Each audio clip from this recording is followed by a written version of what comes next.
Presidente, dopo 10 anni rifarebbe questa esperienza. Beh, certamente che li farei. Sono stati 10 anni molto importanti sotto tutti gli aspetti, dal punto di vista umano, dalle relazioni e da quello che si è fatto in questi 10 anni per l'economia di Treviso e di Belluno. È partito in salita con il caso De Poli. Beh, siamo partiti in salita, sì, con contenzioso con fondazione, lo abbiamo chiuso e adesso stiamo raccogliendo un po' i frutti di quella chiusura del mandato che ha fatto sì che abbiamo trovato l'intesa con Fondazione Casamarca e abbiamo presentato un progetto, ha un suo percorso e credo che questo dia motivo di soddisfazione per questo Consiglio camerale, per la Giunta e per tutto l'impegno anche che la struttura ci ha messo. C'è chi dice che la fusione con Belluno sia stata e sia una fusione a freddo, che non vada bene a tutti.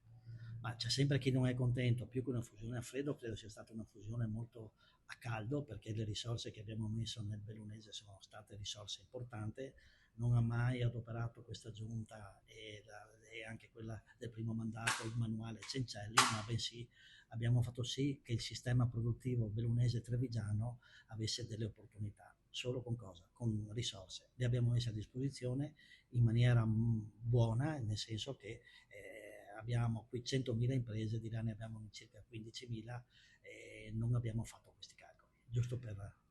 Quali sono state le sfide più importanti vinte di questi 10 anni?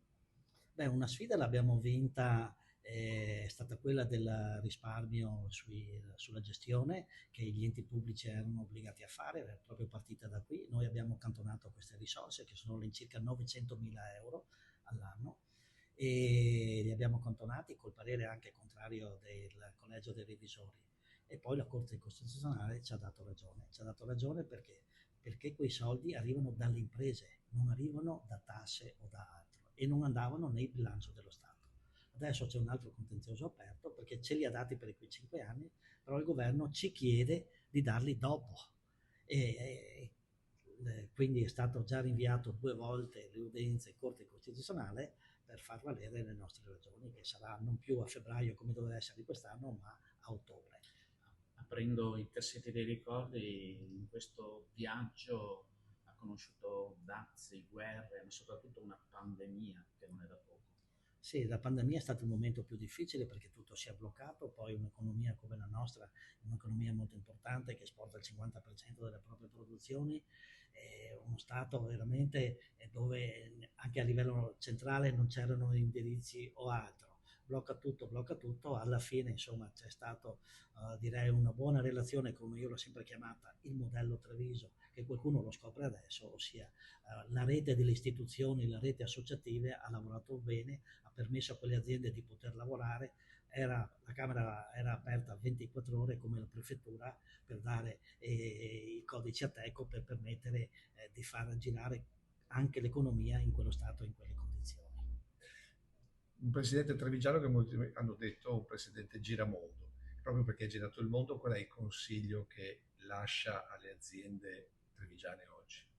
Alle aziende trevigiane e bellunesi lascio questo consiglio: guardate oltre al vostro mercato, non abbandonate i vostri mercati, ma ci sono tante opportunità in giro nel mondo, ma queste opportunità devono essere colte cosa? Con professionalità, con competenza e con il valore aggiunto che noi sappiamo dare ai nostri prodotti. E poi un'altra raccomandazione è quella: quando si affronta un mercato estero bisogna essere attrezzati, l'azienda deve essere forte, perché altrimenti si rischia di farsi male. Dalle lunedì alle 9:31 ci sarà un nuovo presidente. E invece qual è che il consiglio che gli lascia?